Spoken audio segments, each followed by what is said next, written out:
I felt like no one understood. I knew something was wrong. My heart skipped a little beat because my entire face was purple. It was life or death. Our worst fear was losing her.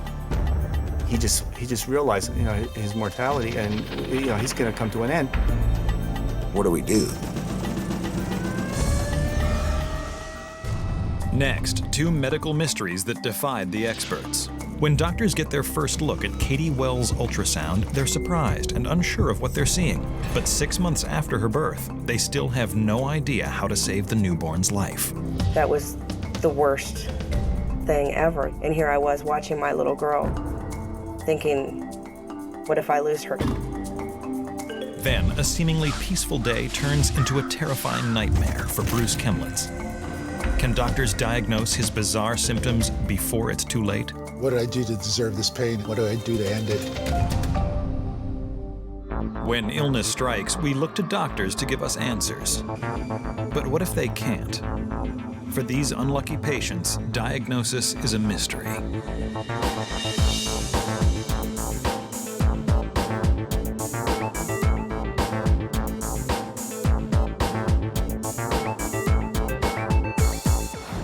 In the summer of 2002, 26-year-old Christina Wells and her husband Jason are elated to find out that they're going to be adding a new member to their family.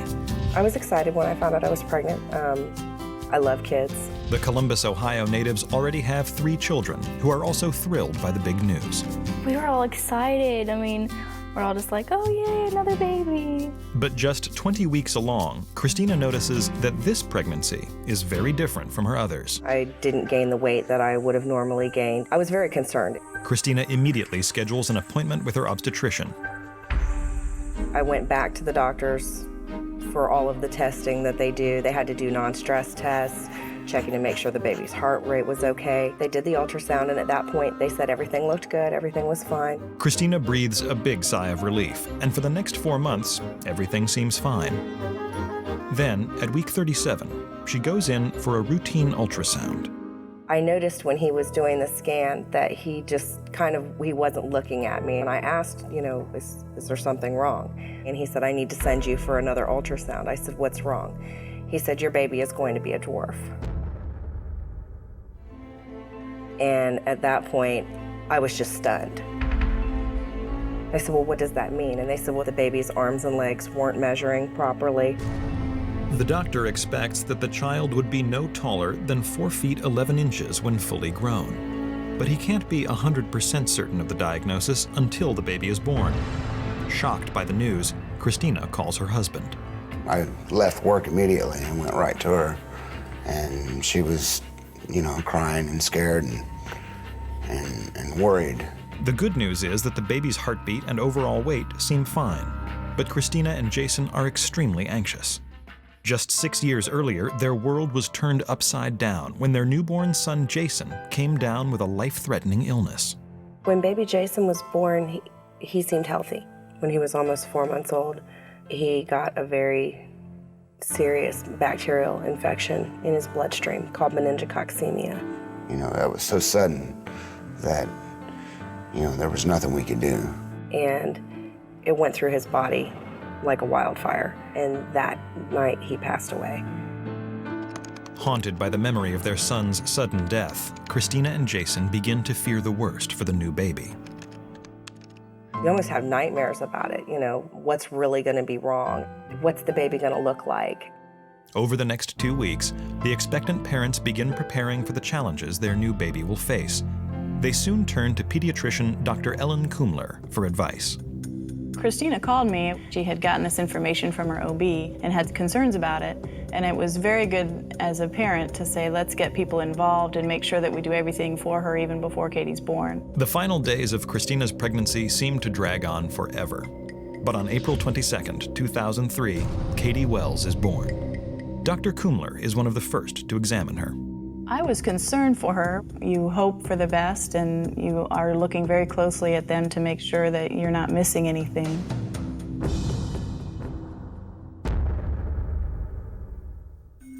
She sounded wonderful with her heart, and everything that on her exam was good as well.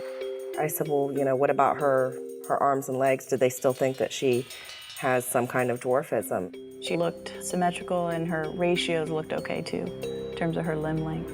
And she said, we'll have to wait and see how she grows, We'll just keep an eye on things, but she's healthy. Well, she looks fine to me. She looked like a normal baby, She was small. Katie weighs barely 6 pounds, but she's healthy and doesn't appear to have any traits associated with dwarfism. Then, 3 weeks after the Wells take Katie home, Christina, a seasoned mother of 3, notices something very strange about her newborn. She had a lot of poopy diapers.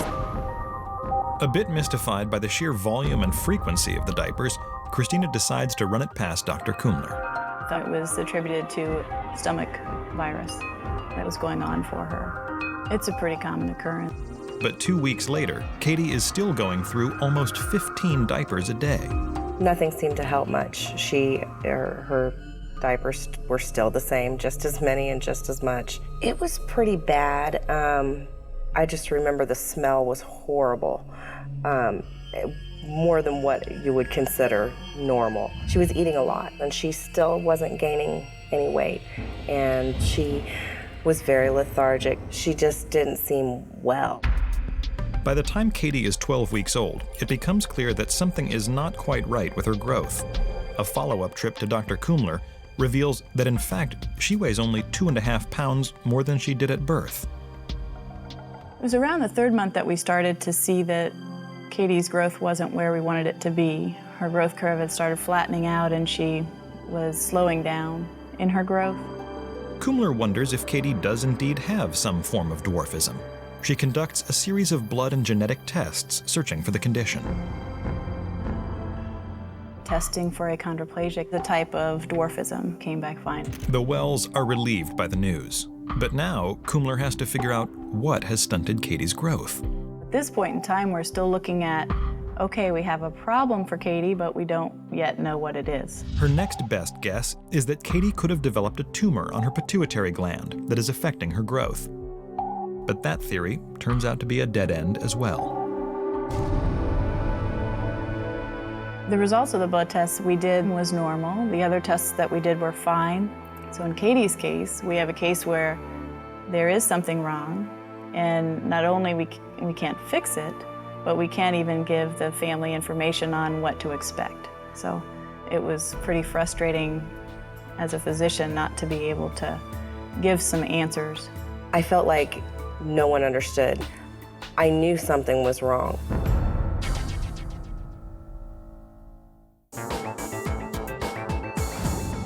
Katie Wells is 6 months old and weighs just 8 pounds, but doctors are stumped as to why she's not growing. Having lost a child just 6 years earlier, her parents, Christina and Jason Wells, are distraught.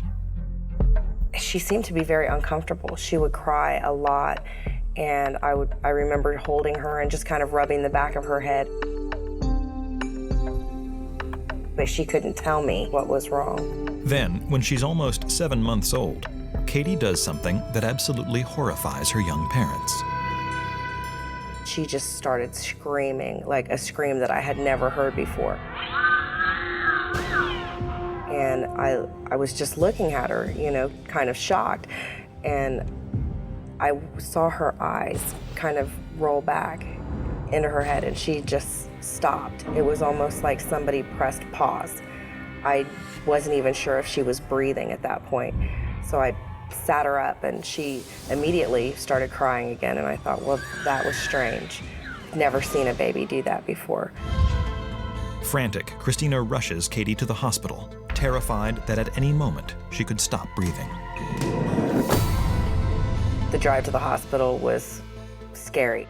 I wasn't sure if we would even make it there. You just want them to keep crying at that point because you know that they're breathing.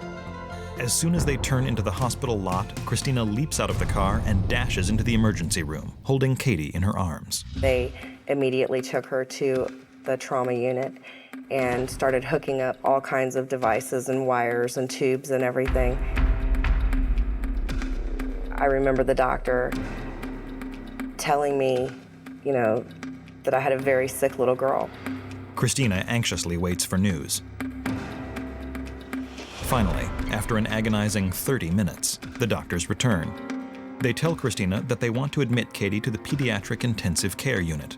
They still don't know what's wrong, but her red and white blood cell counts are extremely low. They told me that she needed blood products, she needed red cells, and she needed platelets. So we signed all of the consent forms to have all of the procedures done, and then we waited. She was dealing with a lot of different issues at the time, and you hear the term fighting for your life. Well, that was the time that's what was going on for Katie.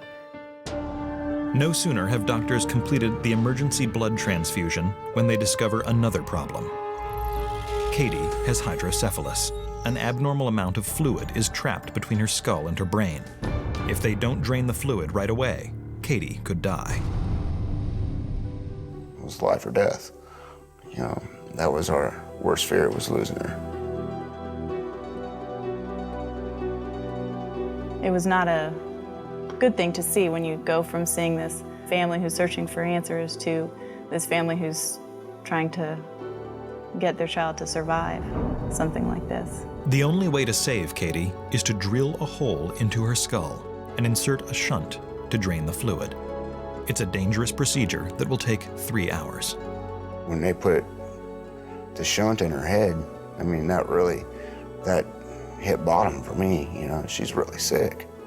You know, what do we do? She was in very critical condition at that point. I think I was scared to death. They were scared, and it's really hard seeing your parents scared because they're supposed to be big and strong and fearless, and you look up to them, and when they're scared, you get scared. When they told me that she was going to have to be on life support, I thought, there's no way this can happen again. When my son died, that was the worst thing ever. All I could think was, you know, this is so similar to baby Jay. This is so similar to what he went through when he was a baby. And here I was watching my little girl thinking, what if I lose her too? What if it's going to happen again?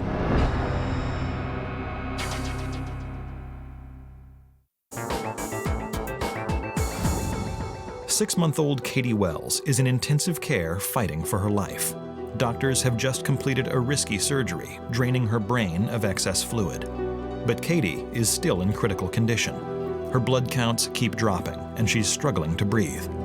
Still unsure of what's going on, the team turns to hematologist Dr. Nicholas Yeager. I was asked to come and see Katie at the beginning of December 1st in 2003. By the time I got to her, she still was on a breathing tube. She still had the drain coming out of her brain.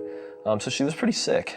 Dr. Yeager is struck by Katie's extremely low blood counts, and right away, he begins to fear the worst. Anybody who comes in with blood cells which are low across the board, we have a fairly low index of suspicion to look for leukemia. Leukemia is the most common cancer in children. Dr. Yeager immediately orders a bone marrow biopsy from each of Katie's hips to check for leukemia. But it will take nearly a week to analyze the samples. They assumed that she had leukemia. And no one wants to hear that. After 5 excruciating days, the test results finally come in. No leukemia was identified. We didn't see any leukemic, even potentially leukemic cells there. What we did see was that the cells which become white cells were low throughout the marrow. We were happy it wasn't a malignancy, but that's an easy answer to get. So when we don't find leukemia, then it kind of opens up a whole other can of worms. But when Yeager hears that the Wells have already lost one infant to meningococcemia, a blood disease, he turns his attention to a possible genetic culprit. And once we started kind of thinking in that mode that this was less likely to be something acute and more likely to be something that had been going on for a while, definitely drove that and kept that ball rolling as well.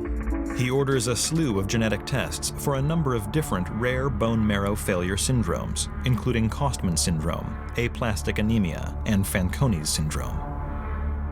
And unfortunately, there's no one test we can run that tells us right off the bat which it is. So we were looking at multiple things. 2 weeks pass, And one by one, the genetic tests come back, all of them negative. When the results came back, all the doctors were confused, I think. No one knew what was wrong. She was just a puzzle. But then, 30 days after Katie was first admitted to the hospital, Dr. Yeager asks Christina a seemingly random question that threatens to turn the investigation on its head. He did ask me about her diapers, if they had always been pretty bad smelling, large, bulky diapers, and I said, yeah, as a matter of fact, they have. You know, from the moment I brought her home from the hospital, they were like that. And he said that was very interesting. Yeager seizes on the new information and immediately orders a stool sample to see if Katie's body is absorbing nutrients properly.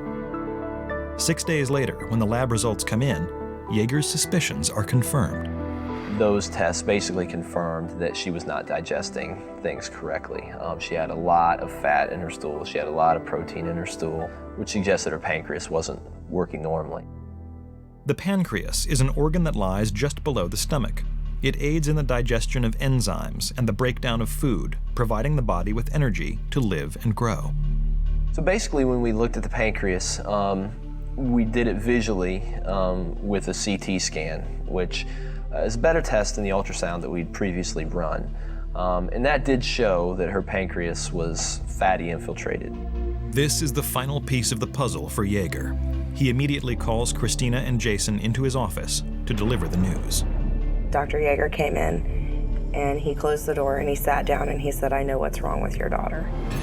So given the problems that she had in her blood counts and the pancreatic insufficiency, I was able to tell Christina and Jason that Caitlin had shwachman-diamond syndrome. Shwachman-diamond syndrome, or SDS, is a rare congenital disorder characterized by malfunctions in the pancreas and bone marrow. It often results in malabsorption, where critical nutrients cannot be digested properly. This can, in essence, completely short-circuit the body's ability to grow and develop. It covered everything that was wrong. We finally knew what we were dealing with. And the next question I had for him was, where do we go now? Where do we go from here? And he said, your daughter will need a bone marrow transplant. My heart sank.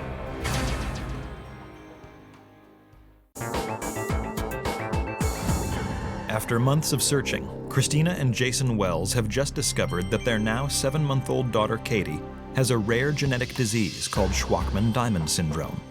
This explains why Katie's pancreas is not working and why she's not growing. It's a relief when you finally know what's wrong, but sometimes it's not really the answer that you want. Even more alarming, Katie's bone marrow is also failing. It is not producing enough white or red blood cells. Her only hope of survival is a risky bone marrow transplant. In this case, given that her marrow was functioning so poorly, she was transfusion dependent, there really wasn't a choice. Had we not done the bone marrow transplant, she wouldn't have been able to survive. The bone marrow transplants are big things, especially when you're like less than 2 years old. So we were all really worried. Unfortunately, no one in Katie's family fits the donor profile, so doctors immediately set out on a nationwide search.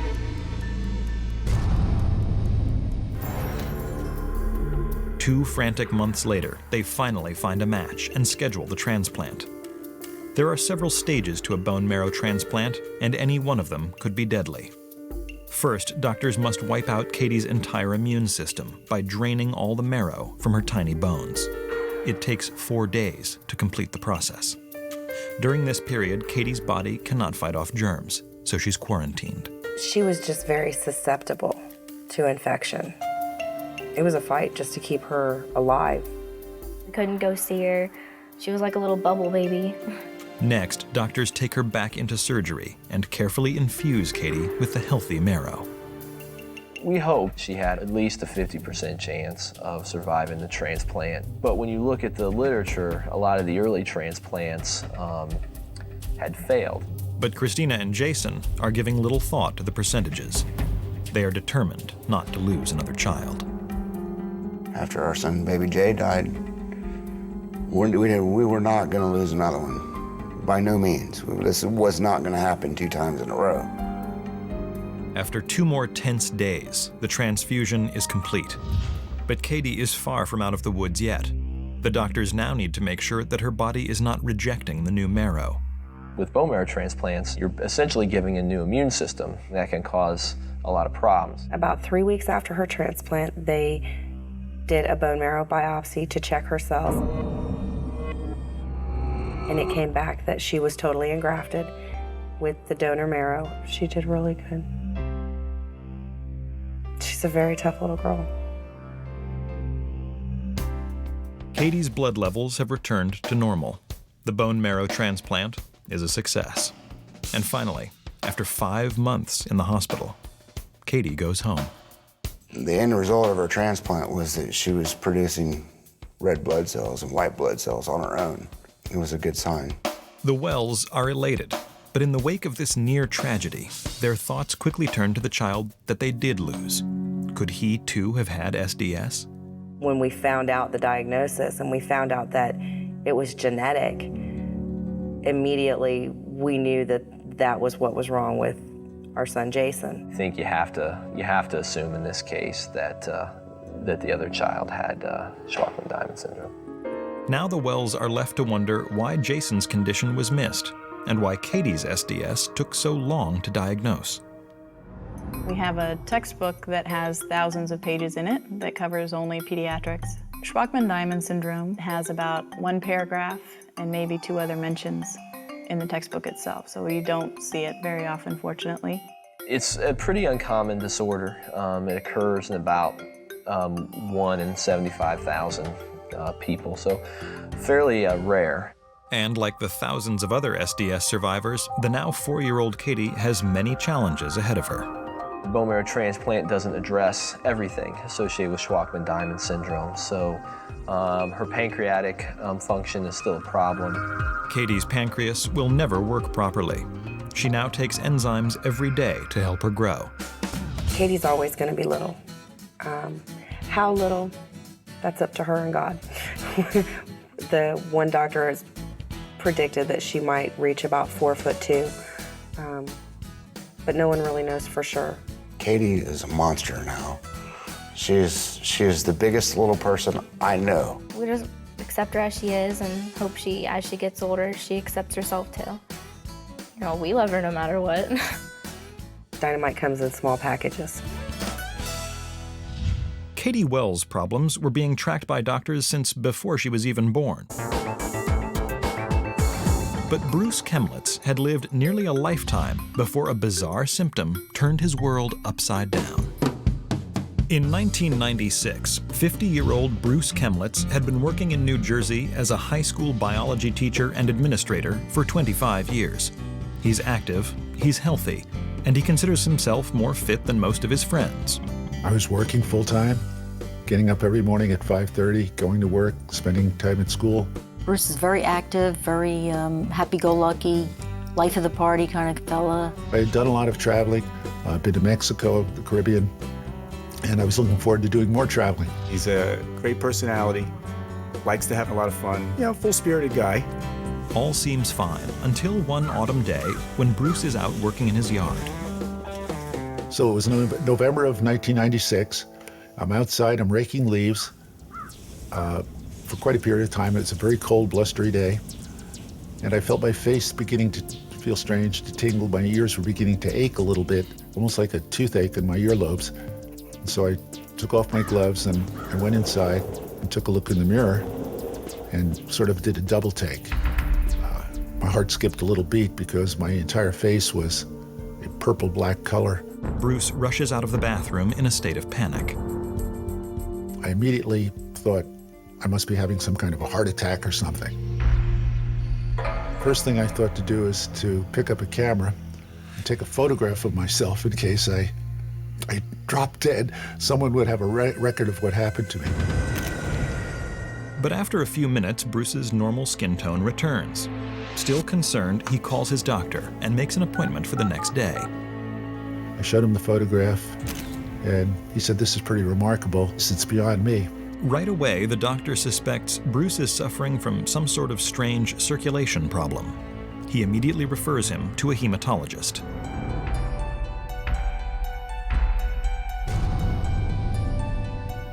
And he said, this is pretty remarkable. We're going to do some blood work, and we're going to see if we can find out what's causing this.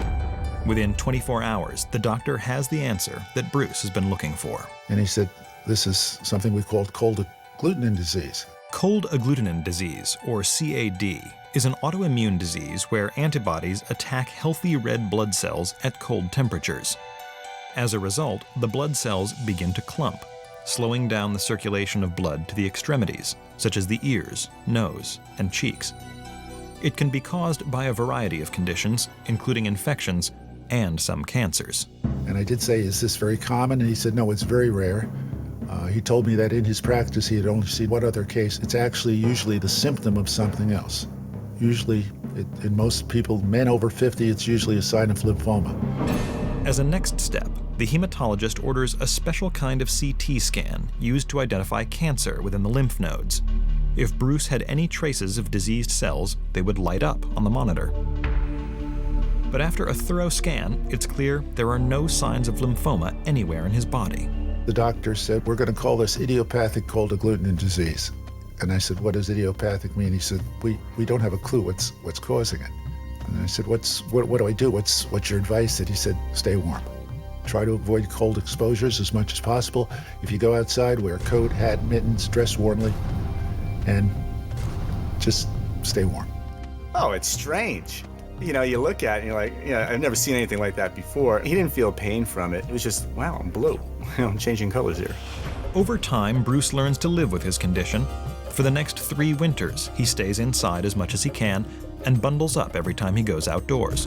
But it isn't long before Bruce finds himself needing to layer as many as 3 sweaters under a thick winter coat. The constant dressing and undressing begins to frustrate him.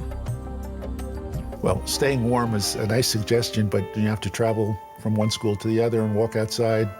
It's difficult to stay warm. Bruce returns to his doctor, whose only advice is to vacation in warmer climates. Bruce is so desperate, he buys a condo in Florida and flies from New Jersey to the Sunshine State almost every weekend. The Florida thing was the solution. The Florida condo helped me get away from the cold. School ended at 4 o'clock on Friday. I'd be on a 7 o'clock flight. At first, Florida seems to do the trick for Bruce. He feels better and is less achy. But the relief does not last for long. Everything in Florida is air conditioned. So I would walk in a store and it would be 90 degrees outside and sunny and warm, and my ears would start to turn purple and my cheeks and then the tip of my nose. It got quite scary after a while. Nothing was working, I should say, you know. Bruce soon realizes that his condition is getting worse, rapidly. And I'm realizing that this is happening at a warmer and warmer temperature. What happens when I start turning blue at room temperature? In my house, in my office where I work, what happens then?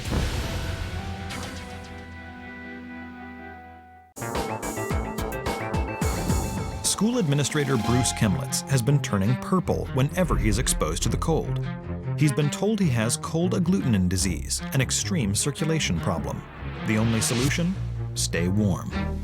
But now, 6 years after he was first diagnosed, Bruce is beginning to turn purple in warmer and warmer conditions. There were times in school when I was doing a lesson, they'd say, Mr. Kemlitz, why is your face turning blue? It was embarrassing. Some people called me a Smurf, but I had to live with it. Then in 2003, Bruce notices a new and perplexing issue. Sitting on my deck, and I looked down at my foot and I noticed a discoloration on my right heel, like a purple, almost like a bruise but beneath the skin. And I didn't think much of it. I wondered what it was. I didn't remember bruising my foot. But after a few days, the bruise doesn't go away. Instead, it gets worse.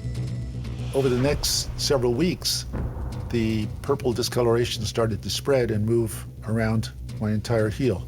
Several weeks after that, I started to get purple discoloration on my left foot as well, on the heel. Because it was a permanent discoloration, I didn't associate it with the cold agglutinin disease. I thought, okay, I've got something else. Bruce goes to see a podiatrist who finds nothing wrong with his feet and refers him to a dermatologist. Then, while he's waiting for his appointment, Bruce begins to feel pain in his foot. He says it's like walking barefoot on marbles, just, you know, and it was painful. I thought it could be some kind of skin cancer. So they did a biopsy. They found no cancer. They found only dead tissue. The dermatologist is baffled. He has no idea what could be causing the discoloration and pain. He concludes that Bruce's circulation problem must have caused some of the skin on his feet to die and turn dark purple. His solution? Scrape off the dead skin with a file. And here's this fellow trying to help him out and scraping his toes, thinking, he's never heard of anything like this either, but doing whatever he could to help him. And for a period of 8 or 9 weeks, I went on a weekly basis and had the dead tissue carved off the top knuckles of my toes, which was very painful. Little did he know that it was making it worse. It wasn't helping him at all. In fact, Bruce's foot pain becomes so severe that he begins to have trouble walking. I never realized how excruciating foot pain can be. But I literally felt at times that I could have picked up a hatchet and chopped my toes off and be done with it, because that's how painful it was. Bruce stops going to the dermatologist and returns to his hematologist, who assures him that the cold agglutinin disease is causing the pain and discoloration. He suggests that Bruce begin an exercise regimen in the hopes of improving his circulation. I had been encouraging to see other doctors, but he just wouldn't do it. She kept saying, I think you should get a second opinion. I really think you should see another doctor. As excruciating as the pain is, Bruce begins walking 7 days a week. He'd walk around the school, and people would say to me, Jean, why is he walking like that? It would pain people to watch him, to look at him. But despite his best efforts, Bruce finds himself spending more and more time in his recliner. I felt like a prisoner in my home. He looked like an old man, and I think he just realized, his mortality, and he's going to come to an end. And unbeknownst to his family or friends, Bruce does indeed begin to consider his options. Now I'm thinking, okay, my toes are purple, they're not clearing up, I'm turning blue in the cold at warmer and warmer temperatures, and I actually started thinking about, is there an efficient or efficacious way to end my life so that I don't have to put my family through that or put myself through that. Bruce seems to be spiraling downward with no end in sight. But then, one day, a colleague makes a suggestion that would change his life forever. He saw me getting worse, and one day he said, Bruce, he said, I have a friend and acquaintance who's a doctor. I took the liberty of telling him about your case, and he seemed very interested and very intrigued. Bruce gets an appointment that week, and 2 days later, he and his girlfriend Jean travel to Dr. Nissenblatt's office in nearby East Brunswick, New Jersey. This is a very, very unusual and very rare entity.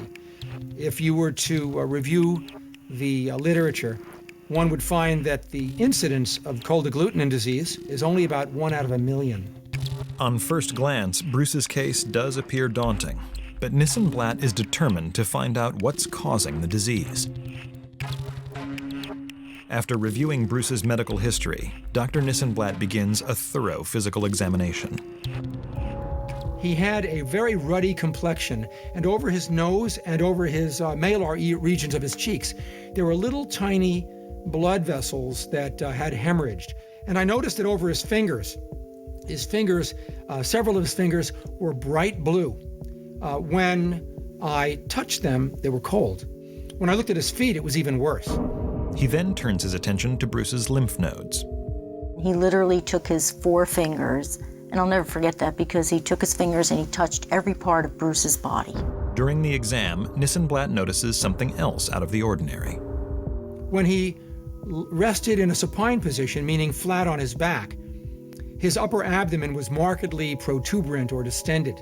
I would estimate that the area of distension was caused by a markedly enlarged spleen. The spleen is an abdominal organ that filters blood, helping to keep the body free of infection.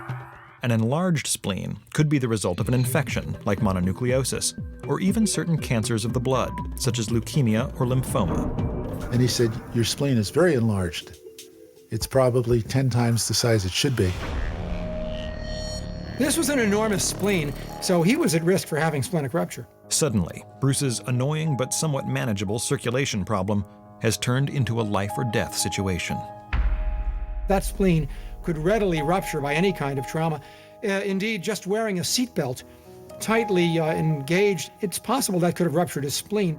Still baffled by Bruce's strange presentation, Dr. Nissenblatt spends hours reviewing his medical records. But just as he thinks he's hit another dead end, he comes across one of Bruce's old CAT scans. It's then that he realizes he may have found the most important clue yet. By looking at the CAT scan and seeing a very, very unique and unusual calcified structure, I told him that I think I could tell him what he might have. So I asked him a few additional questions. He said, is there anything else in your past or your history that could account for any kind of infection that could affect the spleen or other parts of your body? And he told me in my office that day that I saw him in October 2006, no, that he did not recall any particular infections. But that night, Bruce remembers a bizarre incident that happened more than 30 years earlier. He writes Nissenblatt a letter detailing the event. Well, when I saw that letter, I was fairly certain that I knew what his diagnosis was going to be.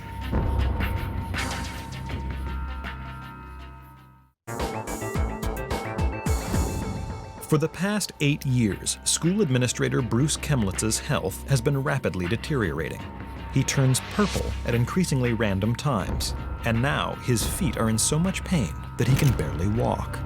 It was just very depressing to be out of control of what was happening and not getting any clear answers really from anyone. But now he is under the care of hematologist Dr. Michael Nissenblatt, who believes that Bruce's enlarged spleen is the root of his problem. Then, Bruce sends the doctor a letter detailing what he had believed for more than 3 decades was an insignificant health issue. While in Ethiopia, I adopted a feral dog. And the dog then licked my hands and I touched my mouth, or the dog licked its fur and I rubbed the dog and then touched my mouth inadvertently and ingested tapeworm eggs. Bruce believes that he most likely became infected with tapeworms. Also, during my first of 2 years in Ethiopia, I had burning discomfort in my upper left quadrant. Then I got the diagnosis of a calcified cyst of the spleen in 1970, when I returned home. When I was first diagnosed with the cyst way back in 1970, we're talking 37 years ago, I was a little concerned, but then over the years, it sort of became like an old friend. You know, it's there, I've been told it's there, it's not doing anything. 3 different doctors have looked at x-ray, or 4 different doctors. Don't worry about it. But for Nissenblatt, the cyst is the light at the end of the tunnel. Well, when I saw that letter, it made it very clear to me that he had had an infection, and that infection probably got into his system and in all likelihood had somehow infected his spleen. Evidently, those tapeworms' eggs got trapped in my spleen, and then they started to grow into a little tapeworm, and then a cyst, and then the cyst died and became calcified. Now more than ever, Nissenblatt is convinced that the cyst, likely formed by the dead tapeworm eggs, is the root of Bruce's cold agglutinin disease. The only cure? Remove his spleen. In most adults, it would be a simple surgery. But for Bruce, his spleen is so enlarged, the surgeon is concerned that it could rupture right there in the OR. Spleens rupture, and that hemorrhage can lead to death, oftentimes in a very quick period of time. In the morning, I got there. They asked me if I had a living will, and I did. I had also prepared my first real will, which I never had. I was nervous. I had never really had surgery. To Bruce's girlfriend, Jean, the delicate surgery seems to go on forever. I waited in the waiting room, you know, for the doctor to let me know what was going on. Finally, after 4 painstaking hours, the surgeon successfully removes the nearly foot-long spleen, and Bruce is wheeled into recovery. The doctor came in, the surgeon came in, he said, your spleen was huge, it was the size of a football. There was a cyst in the spleen, obviously, we've identified it. We don't know what it is yet. Doctors send portions of the spleen out to be biopsied. The results come back 2 days later, confirming Nissenblatt's suspicion. The pathologists identified a very thick calcified structure within the texture of the spleen, they were able to cut open the rest of the spleen and find lymphoma. Lymphoma is a cancer of the lymphatic system, a network of lymph nodes found throughout the body. The lymph nodes filter, collect, and destroy bacteria, viruses, and parasites to protect the immune system. However, sometimes an untreated infection, like the one which produced the cyst in Bruce's spleen, can alter the immune system and cause it to produce abnormal antibodies, such as cold agglutinins, or cancerous immune cells, such as lymphomas. In Bruce's case, it did both. There are many types of lymphomas. Lymphomas have been classified for clinical or practical considerations into those that are low grade, intermediate grade, and high grade. Bruce is diagnosed with a low-grade lymphoma, a relatively common form of the disease. Dr. Nissenblatt said, if you live to be 120, you'll die of something else before you die of this lymphoma. It's such a low grade. Fortunately, the disease did not spread to Bruce's lymph nodes, but this is also why it was not detected on earlier scans. Nissenblatt is left to marvel at how a seemingly benign infection from more than 30 years earlier was able to wreak such havoc on Bruce's body, first as an infection, then as a lymphoma, and finally in the form of cold agglutinin disease. Ultimately, a transformation took place, and one of the normal lymphoid elements in the spleen transformed into a malignancy, which we would now call a low-grade lymphoma. Initially, the low-grade lymphoma was very small. As time passed, the amount of protein that this lymphoma created was greater and greater. And for 30 years, that material was inside the cyst. My body continued to try to fight it off and make antibodies against it, which resulted in the spleen enlarging, producing more of this antibody, and in turn causing the cold agglutinin disease. The surgery is considered a success, and Bruce's skin coloring improves immediately. You know, he was a little tired and groggy, but his coloring was good right away, you know. Within 1 week, you saw his knuckles clearing, his elbows clearing. It really had an immediate reaction on him. After 5 days in recovery, Bruce is released from the hospital and goes home. A few weeks later, the biology teacher feels well enough to conduct his own medical experiment. I guess several weeks after the surgery is when I decided, I wonder if this really worked. And I went to the refrigerator and I took this ice pack out and I held it on the side of my face for about 10 minutes while I watched TV. And I took it away and I looked in the mirror and my skin was still pink. And I thought, by God, this has worked. It really has. Finally, after 10 years of suffering, Bruce feels like his old self. Bruce is reborn. He's got energy. So now he's, I think he's, new lease on life. And he's trying to take the most advantage of it, I hope. Better. Bruce Kemlitz, who spent his entire life in school, is one of the first to admit that this experience has been one of the biggest lessons he's learned so far. I would certainly urge everyone, regardless of the faith they have in their physician, and regardless of the qualifications of their physician, to seek a second or even a third opinion, certainly, especially if it's something that's unusual.